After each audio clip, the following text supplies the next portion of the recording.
Tere, mu väiksemad sõbrad! Rõõm, et te mulle täna jälle külla olete tulnud.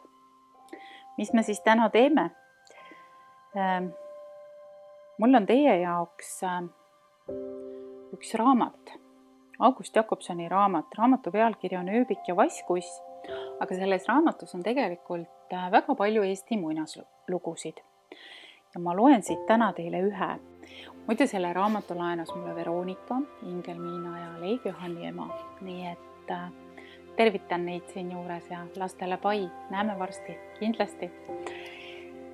Ja mis ma siit teile siis täna valisin? Valisin lugemiseks sellise loo, mille pealkiri on Mõisahobune ja taluhobune. Ja joonistused on siia sisse teinud Raivo Järvi. Liiga palju joonistusi ei ole, aga ma arvan, see ongi tore, sest te saate oma fantaasia ise tööle panna ja mõelda, mismoodi see lugu pildis joosta võib teie peas. Aga hakkame otsast minema, vaatame, mis siis mõisahobuse ja taluhobusega siin muinasjutus on juhtunud. Mõisahobune ja taluhobune olid väga suured sõbrad.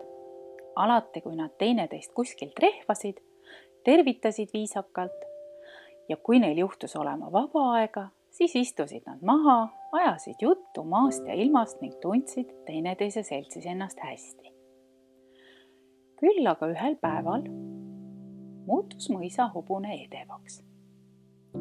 Ja nii edevaks, et ütles taluhobusele. Oled ikka vennas madalast soost küll, vead vankrit, tirid atra, venitad äket järele ja haised higist. Näe, kuidas mina elan.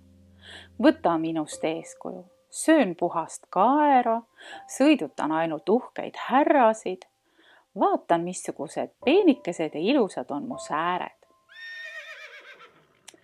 Vaata, kui kenad ja puhtad on minu kabjad. Vaata, kuidas mu karv läigib, kuidas mu kael kaardub, kuidas valge lapp minu otsa eest särab ja hiilgab. Eks ole ma vennas sinu kõrval ikka tore küll. Oled tore, noogutas taluhobune. Tean, seda ei maksa minule rohkem enam üldse üteldagi. Hüüdis mõisahobune ja muutus veelgi edevamaks. Ja kui sa veel näeksid, millise nõidusliku sammuga ma traavi löön ja kui väle ma olen. Maa kaob minu õilsate jalgade all, kui ma kerge vedruvankri ees nagu tuul 1004 kihutama pistan. Ega sina vennas vist jooksmise peale nobe ei ole?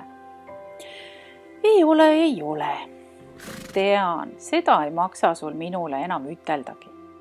Ega sa võida vist tühipaljast oinaski, kui sa temaga võidu peaksid ajama. Oinast ehk ei võida, aga sinu võidan küll, ütles maahobune. Säärane häbematus vihastas mõisahobust väga. Norsatas, põlastava pilguga vaatas, trampis jalgadega ja tegi taluhobusele ettepaneku. Proovime, nõustus taluhobune. Läksid Koplisse.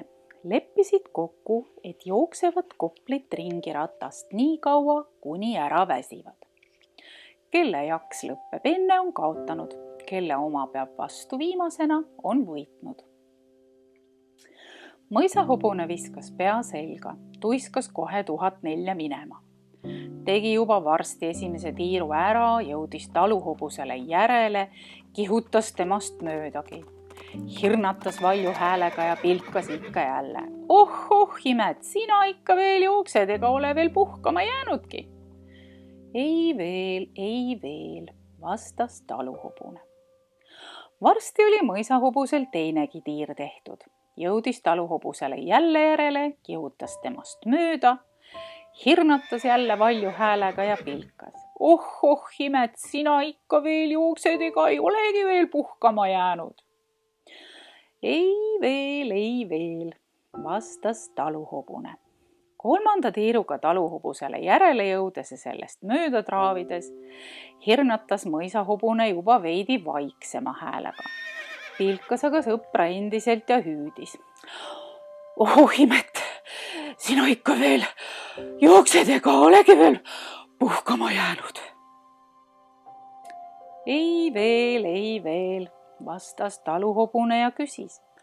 Aga millest sina, Kaim, see siis nüüd sul tuleb, et sa sedasi lõõtsutama kipud? Lõin just praegu kabja vastu küngast ära, ütles mõisahobune. 4. tiiru ajal ei lausunud mõisahobune midagi, jooksis taluhobusest mööda üsna vaikselt ja vargsi. Taluhobune aga küsis, millest, Kaim, see sul nüüd tuleb, et sa nõnda ähid? Komistasin natuke, aega tagasi üle kännu komistasin, ütles mõisahobune. 5. ja 6. tiiru ajal ei jõudnudki mõisahobune taluhobusele enam järele. 7. tiiru ajal jõudis aga taluhobune hoopiski mõisahobusele järele. Jõudis järele, traavis mööda ja küsis, millest see küll tuleb, kallis Kaim, et sa minu endast ette praegu lased?